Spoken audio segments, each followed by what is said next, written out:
नवाज,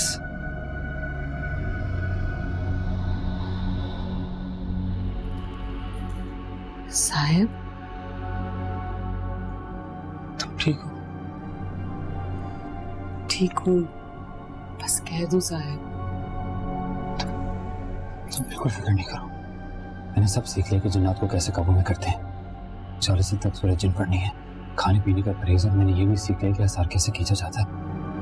तो तुम्हें बहुत जल्द आजाद करा लूंगा। तुम्हें बस हिम्मत नहीं हारनी, ठीक है? आप ऐसा कुछ नहीं करेंगे साहिब। इस अमल के बहुत खतरनाक नताइज निकल सकते हैं और ये बगैर किसी इजाजत के किया भी नहीं जाता। इजाजत कैसी? जन्नात को काबू करने के 2 ही तरीके होते हैं, एक नूरानी और एक सिफली। दोनों ही अमल के नताइज बहुत खतरनाक है साहिब, इसमें जान भी जा सकती है। तुम्हारे बगैर मैं जी के क्या करूंगी दिलनवाज? लेकिन साहिब, ये अमल किसी की इजाजत किसी पहुंचे हुए बुजुर्ग की निगरानी में किया जाता है। हजरत बीबी के वालिद साहब बहुत नेक आमिल थे, उन्होंने उनकी निगरानी में मुझे काबू किया था। इसके बगैर ये सरासर खुदकुशी है साहिब। हमारे पास और कोई रास्ता नहीं है। साहिब सब्र कर लो, थोड़ा सा सब्र कर लो। आपको मेरी कसम है, आप जल्दबाजी में ऐसा कोई कदम नहीं उठाएंगे। आपको मेरी कसम है, मुझे पूरा यकीन है अल्लाह पे, वो हमें एक कर देगा, वो हमारी मदद करेगा साहिब। मैं नहीं रह सकता तुम्हारे बगैर, नहीं होगा सब्र मुझसे। मेरी बात को समझने की कोशिश करो। इधर देखो, मेरी तरफ देखो। ऐसा कुछ नहीं करो, क्या वादा करो मुझसे, वादा करो। ठीक है, वादा करता हूँ, वादा करता हूँ। जैसा तुम कहोगी मैं बिल्कुल वैसा करूंगा। कुछ नहीं करूंगा तुम्हें बगैर बताए। अरे बेटा, मैं हर कदम उठाने को तैयार हूँ। तुम मुझे बताओ तो सही, मुझे क्या करना है? तुम्हारी बातों से तो साफ लग रहा है कि मेरे बेटे के दिल पर किसी जिनजादी का असर है, तभी तो तुम्हें वजदान मिला है। और मुझे पूरा यकीन है तुम ही मेरे बेटे को बचा सकती हो, तुम ही उसकी हमदर्द हो। लेकिन आंटी, आपको ये काम तो करना ही पड़ेगा ना। आप वो धागा फवाद के हाथ पे बांध दीजिएगा। मुझे पूरा यकीन है कि सब कुछ बिल्कुल ठीक हो जाएगा। इंशाल्लाह, इंशाल्लाह बेटा। अभी तो मैं घर में अकेली हूँ, फवाद के अब्बू आते हैं तो मैं तुम्हारी तरफ आती हूँ बेटा लेने के लिए। किरण, आई अम्मी। रशीदा आंटी, मैं आपको बाद में कॉल करूंगी। मैं नहीं चाहती कि इस बारे में अम्मी को कुछ भी पता चले। आपको तो पता है वरना वो कितना शोर मचाएंगे। हाँ हाँ बेटा, मैं समझ गई हूँ, तुम फिक्र नहीं करो, मैं तुम्हें टेलीफोन करके आऊंगी। खुदा हाफिज। अल्लाह हाफिज।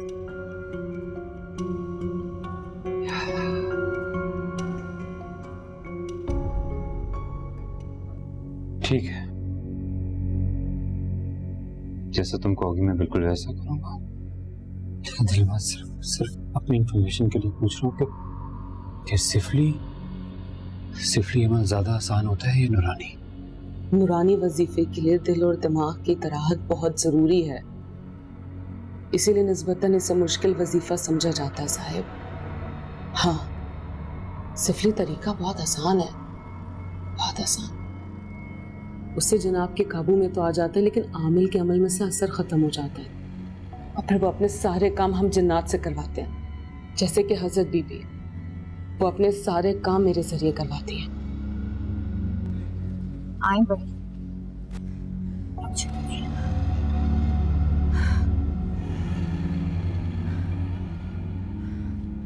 बंद करो।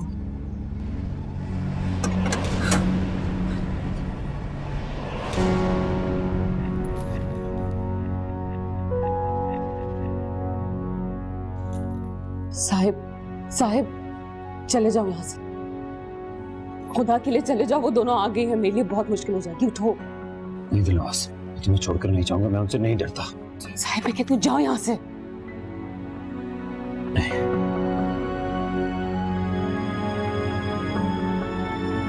साहिब,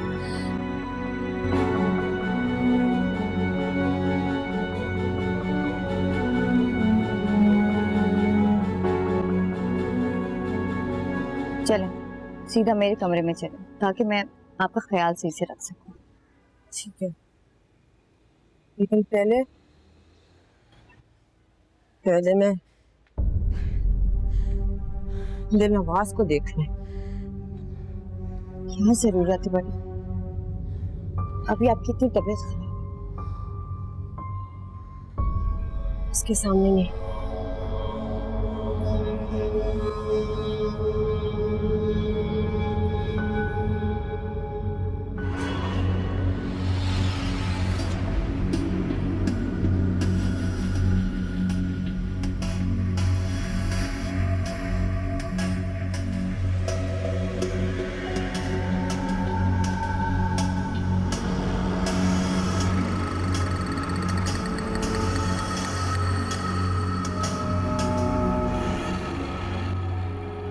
कैसी तबीयत है हजरत बीबी? फिक्र मत करो, मरी नहीं हूं, इतनी जल्दी मरूंगी भी नहीं, और मरूंगी तो तुम्हारा बंदोबस्त करके मरूंगी। मुझे तो ऐसा रहने दे बड़ी, आपकी तबीयत ठीक नहीं है, बाद में बात करें। कर लूंगी बाद में।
तू क्यों इस घर को छोड़कर चली गई थी?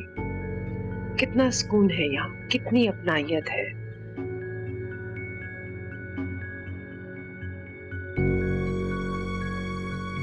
वाकई भाई, बड़ा बंगला, बैंक बैलेंस, ये सब कुछ नहीं होता। इंसान के लिए दिल का सुकून सबसे ज्यादा जरूरी है।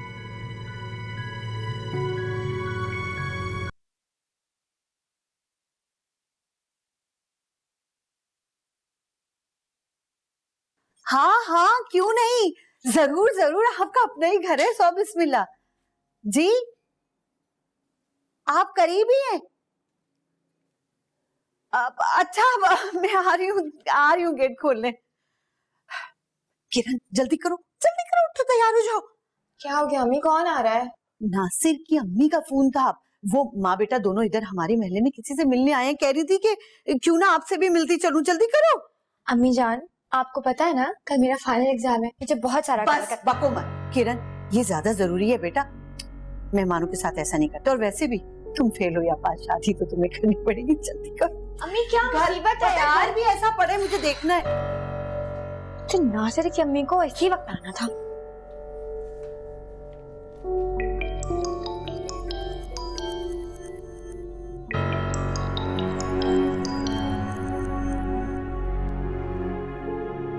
हेलो, अस्सलाम वालेकुम आंटी, आप आ गई?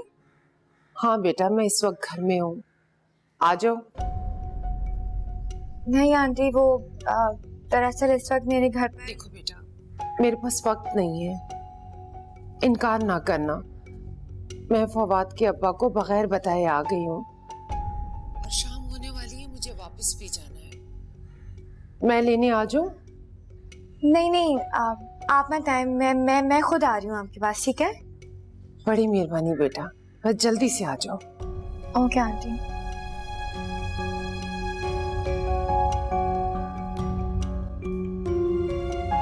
गर्मी बहुत है ना बाहर? बहुत गर्मी है, उफ, घर से निकलना कयामत हो जाती है। मुझे बैठो। हाँ मैं यही सोच रही थी, इतनी गर्मी में कैसे आए आप लोग? वैसे माफ कीजिएगा, हम बगैर बताए आ गए। कोई बात नहीं, अच्छा है, इस बहाने आप लोगों से मुलाकात हो गई। सच पूछे तो बहाना ही है, किरण को देखना मकसूद था। वैसे मैंने नासिर को कह दिया है, मेहंदी में 10 दिन रह गए, अब 10 दिन बाद ही दुल्हन से मुलाकात होगी। ठीक है। वैसे आंटी किरण घर पर ही है ना? हाँ हाँ, घर पे ही है। वो दरअसल चाय बना रही है आप लोगों के लिए। आप बैठे, मैं अभी आती हूँ।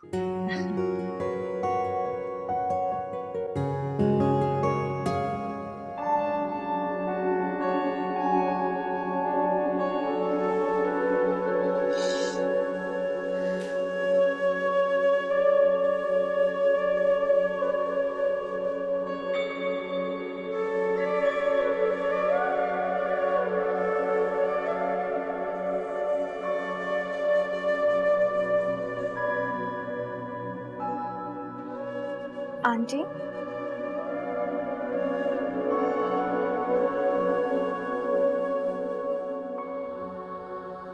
सब कुछ ठीक हो जाएगा, मुझे पूरा यकीन है।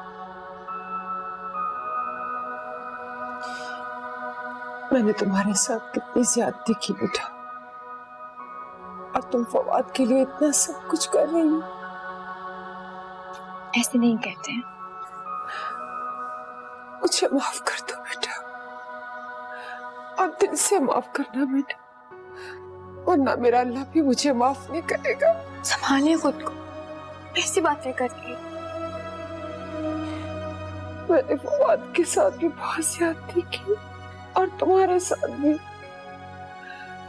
और आज मेरी जिद का नतीजा है कि मेरा बच्चा उस चुड़ैल के चंगुल में फंस गया। इससे कितनी अजीब सी बात है ना, जो भी आपने मुझे फोन पे बताई। तुम मेरी बात का यकीन करो बेटा, मैंने खुद मारिया का बुरा हाल देखा है जो उस चुड़ैल ने किया। सच कह रही है, मुझे माफ कर दो बेटा।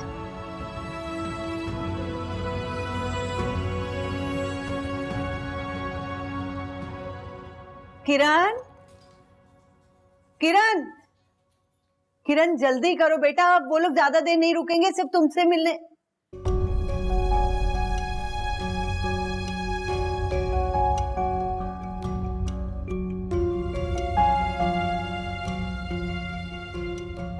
ये गई किधर? फवाद जब से इस घर से गया है बिल्कुल बदल गया बेटा। वो फवाद फवाद ही नहीं रहा, बिल्कुल पागल सा हो गया है। खालिद और मैं तो कुछ समझ ही नहीं पाए, कभी घर से मिठाई गायब हो जाती और कभी दरवाजे सील हो जाते, हमें तो कुछ पता ही ना चलता।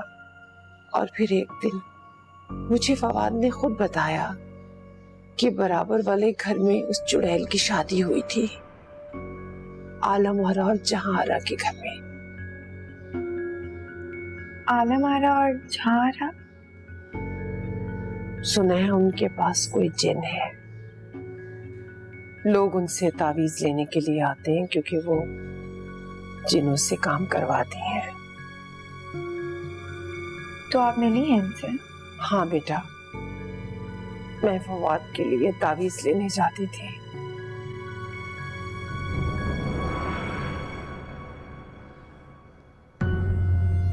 और आज मैं उन सब बातों की तुमसे माफी मांगूंगी।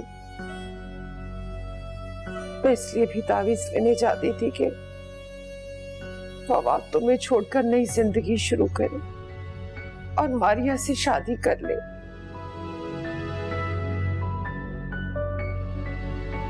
मुझे माफ कर दो किरण, इसीलिए ये सब कुछ मेरे सामने आ रहा है। तुम जैसी बेवकूफ लड़कियों को बात समझ में उस वक्त आती है जब पानी सर से ऊंचा हो चुका होता है। लेकिन मुझे वाकई आपकी कोई भी बात समझ नहीं आ रही, प्लीज मेरी मुश्किल आसान करें। मेरे हाथ में कुछ नहीं, सब तेरे हाथ में है। तू ही ना समझी तो फिर कौन समझेगा? मुझसे कोई नहीं बता सकेगा। किसको बचाने की बात कर रहे हैं आप? कुछ समझ नहीं आ रहा। वो उसके कांधों पे सवार अपने दोनों हाथ उसकी आंखों पे रखे हुए हैं। ना वो कुछ देख सकता है न कोई उसे देख सकता है।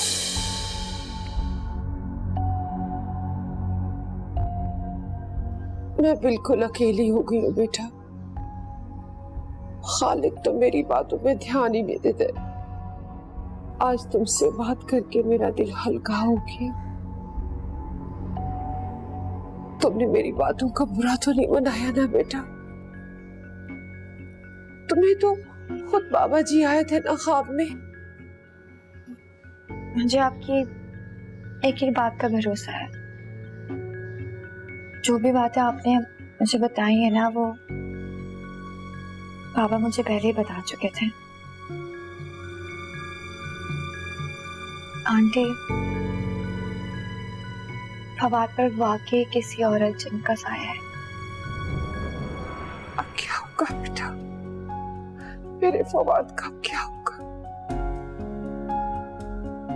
मुझे कुछ समझ में नहीं आ रहा।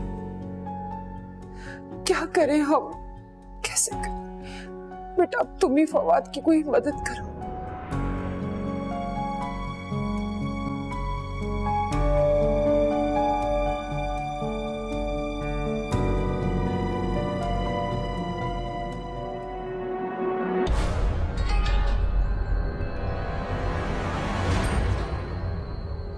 जन्नात को काबू में करने का नारानी तरीका। नस्ल जन्नात को खुशबू बहुत पसंद है, लिहाजा गुस्ल करने के बाद अपने जिस्म को इधर से तर्क कर लें। फिर एक निस्बतन सुनसान जगह का इंतखाब करके अमल को वहाँ शुरू करना होगा। सुनसान जगह इसलिए ज़रूरी है क्योंकि दौरान अमल जन्नात तरह तरह की भयानक शक्लें बनाते हैं और जिसको देख कर आप अपना अमल तोड़ सकते हैं, क्योंकि आप उनसे खौफजदा हो सकते हैं। लेकिन उनसे खौफजदा नहीं होना, क्योंकि वो सिर्फ और सिर्फ रुकावटें पैदा कर रहे होते हैं। कोई भी बैरूनी मुदाखलत नहीं होनी चाहिए, क्योंकि आपका ज़हन मुहतात नहीं रह पाता। आग घबरा कर हसार छोड़ सकते हैं। हसार छोड़ने की सूरत में जन्नात आपको जान से मार सकते हैं, या वो कुछ ऐसा कर सकते हैं जिससे आपके जहन पर असर होगा, आप पागल हो सकते हैं। बाकायदा अमल करने का तरीका। अमल शुरू करने से पहले 2 रकात नमाज फ़र्ज़ अदा करो। हर रकात में सूरह फातिहा और सूरह नसर 10 बार पढ़ें। फिर नमक पर 4 कुल और आयतुल कुर्सी एक बार पढ़कर अपने गिर्द हसार बना लें।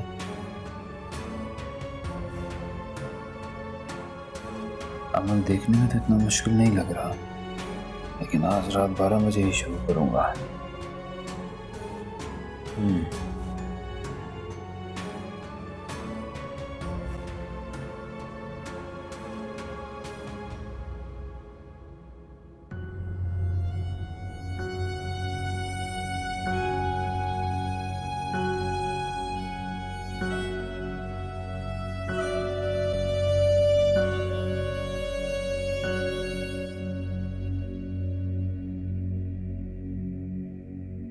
कहाँ गई थी तुम बताए बगैर? अम्मी मैं वो, तुम्हें पता है आज मैं नासिर और उसकी माँ के सामने किस कदर शर्मिंदा हुई हूँ? क्या सोचती होंगी वो लोग? हाँ, कि कैसी माँ है जिसको यही नहीं पता कि उसकी बेटी कहाँ गई? मैं जाकर मिल लेती हूँ ना अभी उनसे। बैठ जाओ यहाँ पे, कोई नहीं है नीचे, वो लोग जा चुके हैं। वो तो यहाँ करीब में किसी से मिलने के लिए आई थी, तो थोड़ा सा टाइम निकाल के तुमसे मिलने के लिए आ गई। इंतजार कर करके चले गए वो लोग। सबसे पहले ये बताओ कि तुम गई कहाँ थी बिना बताए? अम्मी मैं बस थोड़ी देर के लिए पड़ोस में तो गई थी। पड़ोस तक? कौन से पड़ोस तक? आप बैठे, मैं आपको बताती हूँ। मुझे कुछ नहीं सुनना। मुझे ये बताओ कि ऐसी क्या मुसीबत हो गई थी पड़ोस में, वो भी उस टाइम जबकि घर में मेहमान मौजूद हैं और माँ को बताए बगैर? मैं आपको बता रही हूँ ना, मेरी बात सुन। नहीं सुनना मुझे, मैंने कहा ना। अम्मी जब तक आप सुनेंगी नहीं तो मैं आपको कैसे बताऊंगी, आपको कैसे समझ आएगी?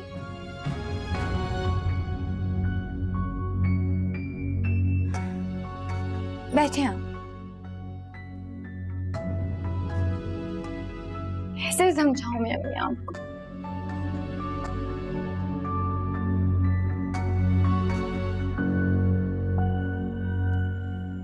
आपको याद है अम्मी, कुछ दिनों पहले मैं शाम में बहुत जल्दी सो गई थी और जब मैं उठी थी तो बहुत डरी हुई थी। मैंने आपको बताया भी था कि मैंने ख्वाब देखा है। मैंने आपको ख्वाब भी बताया था, है ना? आपको याद है? अभी मैंने ख्वाब में मैंने ख्वाब में वही बाबा देखे थे जो मुझे मज़ार पे मिले थे।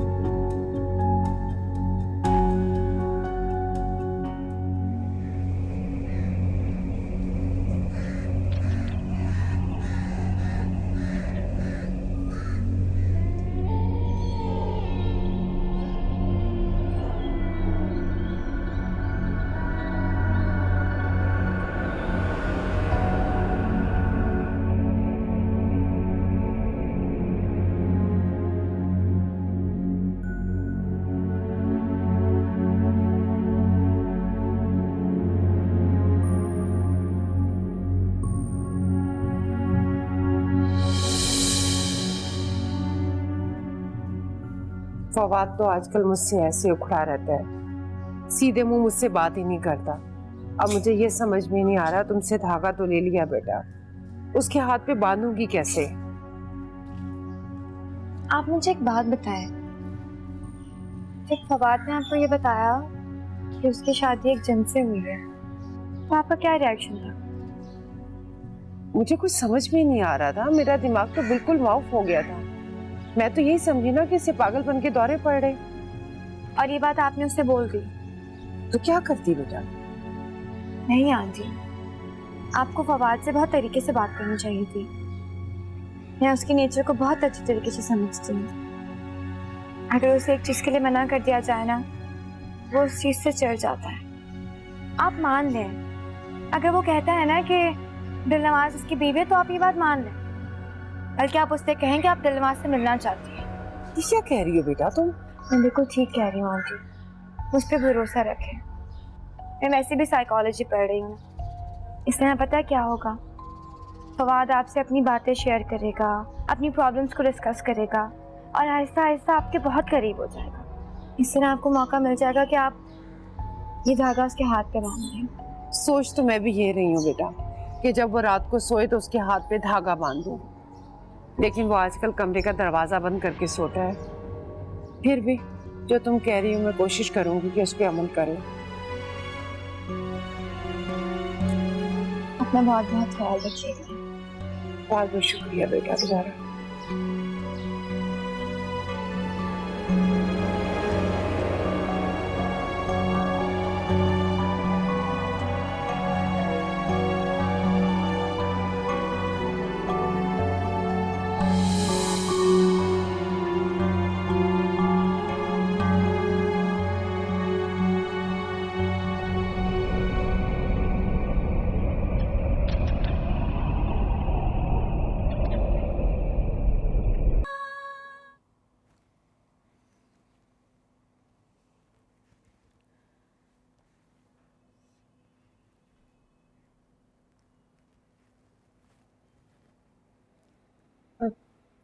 हेलो। हाँ जहारा, तुम कहाँ हो? तुमने राब्ता ही नहीं किया। आज बड़ी की तबीयत अचानक ही खराब हो गई थी, उन्हें इमरजेंसी में हॉस्पिटल लेके जाना पड़ा।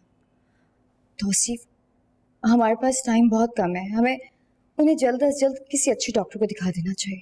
अच्छा, मैं तो पूरा दिन तुम्हारी कॉल का इंतजार करता रहा। डॉक्टर सादिक से अपॉइंटमेंट तक ले लिया था, लेकिन तुमने कोई राब्ता ही नहीं किया। मैं आपको बता तो रही हूँ कि मैं उन्हें इमरजेंसी में हॉस्पिटल लेके गई। आप ऐसा करें, कल आके रिपोर्ट्स ले जाएं। घर आ जाऊँ? हाँ, घर आ जाइए, क्योंकि मैं बड़ी को अकेला नहीं छोड़ सकती। खुदा ना ख्वास्ता अगर उनकी तबीयत दोबारा से बिगड़ गई तो कौन संभालेगा। अच्छा ठीक है, कब तक आऊँ? मैं मौका देख के आपको बता दूंगी। मैं नहीं चाहती कि बड़ी को इस बारे में कुछ पता चले, क्योंकि वो किसी डॉक्टर को दिखाना ही नहीं चाहती। वो कहते हैं ख्वाम-ख्वाह पैसे जाया होंगे, जितनी जिंदगी इंसान ने उतनी ही जीनी है। भला ये क्या बात हुई? अगर ऐसा ही होता तो लोग कोशिश करना ही छोड़ दें। अब क्या करूं तौसीफ, रोना ही इसी बात का है कि वो किसी की सुनती ही नहीं है। अच्छा, मैं तुम्हें कल फोन करूंगी। शायद मैं तुम्हें घर में आने की इजाजत भी ना दे सकूं, इसके लिए पहले से ही माजरत। अरे ऐसी कोई बात नहीं है, मैं तुम्हारे किसी काम तो आया। खुदा के लिए अब आप मुझे शर्मिंदा ना करें। आपने जितना कुछ हमारे लिए किया है वो बहुत कम है, वरना बड़ी ने तो आपको। प्लीज ऐसी बात मत करो। उन्होंने जो कुछ भी किया अपनी सोच के हिसाब से किया। अगर किसी के सोचने का अंदाज मुख्तलिफ है तो उसको गलत कहने का हमें कोई हक नहीं है। अच्छा, अब मैं फोन रखती हूँ, मुझे बड़ी को दवाई देनी है। चलो ठीक है, मैं आता हूँ फिर कल।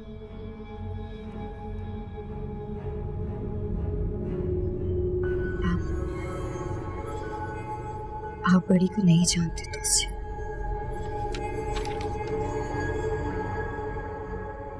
पता नहीं भाई हम किस मुसीबत में फंस गए। किरण, आज दरअसल नासिर और उसकी अम्मी ना कार्ड बांट रहे थे। ये देखो, कार्ड देने आई थी वो। पसंद आए तुम्हें? अम्मी, आप क्यों हमेशा इस बात को उस बात से जोड़ देती हैं? मैं कौन सा भाग रही हूँ शादी से? सिर्फ इसलिए कि तुम मुसलसल भाग भाग के उनके मसाइल हल करती रहती हो, अपनी जिंदगी की तरफ तो ध्यान ही नहीं देती। मैं नासिर और उसकी माँ के सामने आज कितनी शर्मिंदा हुई हूँ, मैं तुम्हें क्या बताऊं किरण। अम्मी, मेरा कल लास्ट एग्जाम है। कल के बाद मैं सिर्फ और सिर्फ आपके साथ रहूंगी, प्रॉमिस। ठीक है, फिर एक और प्रॉमिस करो कि आज के बाद तुम फवाद और उसकी माँ से कोई भी राब्ता नहीं रखोगे। फवाद से तो मेरा अब कोई राब्ता ही नहीं है अम्मी। और जहां तक रही रशीदा आंटी की बात, तो इंसानियत के नाते मैं उनकी मदद कर दूंगी। लेकिन अम्मी, लेकिन क्या? अम्मी, वो बाबा वाली सारी बातें सच हो रही हैं। बात पे वाकई किसी दिन का साया हो गया है। किरण, मेरी तो समझ में नहीं आ रहा है ये सब क्या हो रहा है। सब सोच सोच के ना तो खौफ महसूस हो रहा है। ये सब रशीदा का किया हुआ है। देख लो, फवाद के सामने आ रहे हैं। मैंने भी पहले ये बातें सिर्फ सुनी थी अम्मी। क्या वाकई जिन इंसान पे आशिक हो जाते हैं? हाँ किरण, जब मेरी शादी नहीं हुई थी ना, तो हमारी एक पड़ोसन थी जुबैदा, उसके ऊपर जिन आते थे। तुम्हें पता है उसकी जो चोटी थी ना बालों की, वो खुद ब खुद खुल जाती थी और वो मर्दाना आवाज में बात करती थी। 4 साल तक वो जिन के कब्जे में रही। अभी वो ठीक कैसे हुई? अल्लाह बख्शे, तुम्हारी नानी ने ना किसी बाबा से कोई तावीज वगैरह ला के दिया, वो उसके घर वालों ने उसके बाजू पे बांधा, तब कहीं जाके जान छूटी उस जिन से। अम्मी, क्या ये बात सच है कि तावीज करने वालों के पास जिन होते हैं? हाँ, सुना तो है। तो वो अमल शमल करके जिनों को अपने कब्जे में कर लेते हैं, फिर सारे अपने काम उन्हीं से करवाते हैं। हाय, काश मेरे पास भी कोई जिन होता ना, तो किरण तुम्हारी शादी के सारे काम उससे करवाती कसम से। हाय हाय, पता है जैसे जैसे तुम्हारी शादी के दिन करीब आ रहे ना, मेरी तो परेशानी बढ़ती जा रही है भाई।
जी अम्मा। जाग रही हो बेटा तुम?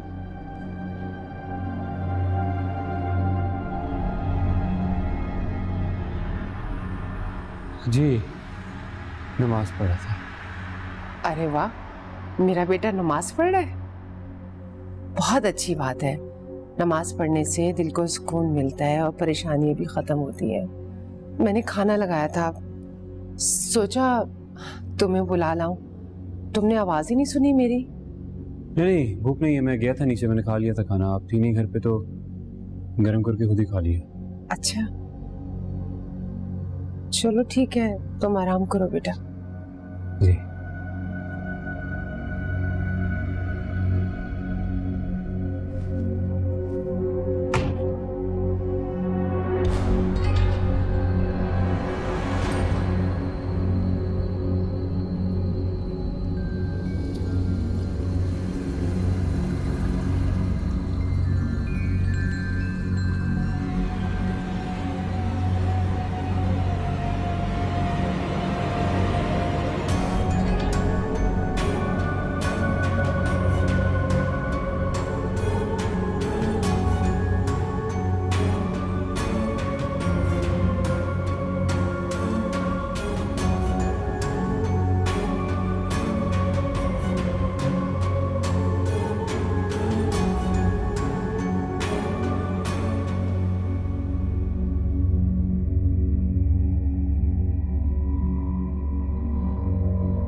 नीली बड़ी दवाई खा।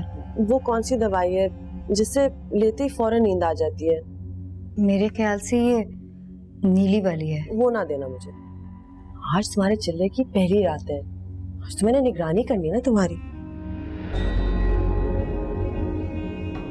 लेकिन आपको डॉक्टर ने कहा है। डॉक्टर को ये तो नहीं पता ना कि तुम चिल्ला खींच रही हो। बड़ी मैं खुद संभाल लूंगी। मैंने आपको और अब्बा हजूर को चिल्ला काटते हुए देखा है। किसी को चिल्ला काटते हुए देखना और खुद चिल्ला खींचने में बहुत बहुत फर्क होता है। और पहली रात तो बहुत मुज़ाहमत होती है, बहुत ही अजीब किस्म की खौफनाक आवाजें आती हैं और उससे भी ज्यादा भयानक तस्वीरें, शक्लें। कभी कभार तो ऐसा होता है छोटी कि पहली रात ही लोग हिम्मत हार जाते हैं। अच्छा बड़ी छोड़े, आप ये दवा खाएं, ये ज्यादा जरूरी है। अच्छा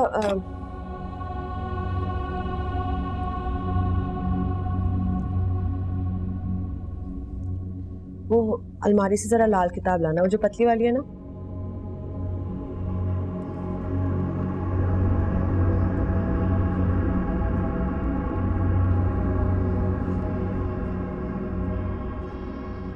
बड़ी बड़ी यहाँ तो नहीं है। छोटी ठीक तरह से देखो। बड़ी मैंने ठीक से देख लिया, यहाँ किताब नहीं है। कैसे हो सकता है? 2 दिन पहले मैंने खुद रखी है। अच्छा कोई बात नहीं, आ जाओ, ये दुआएं पढ़नी है तुमने पहले। और वैसे भी मुझे वो सब कुछ ज़बानी याद है, मैं बताती हूँ ना क्या करना है तुमने। बड़ी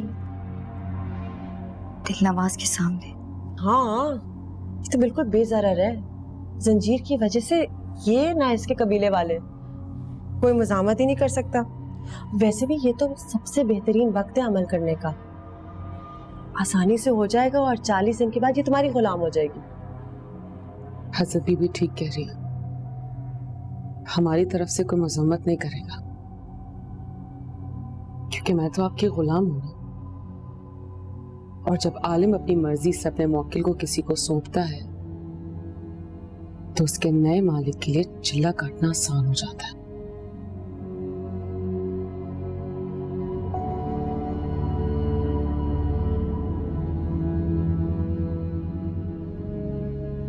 ये लो, यहां से शुरू करना।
है।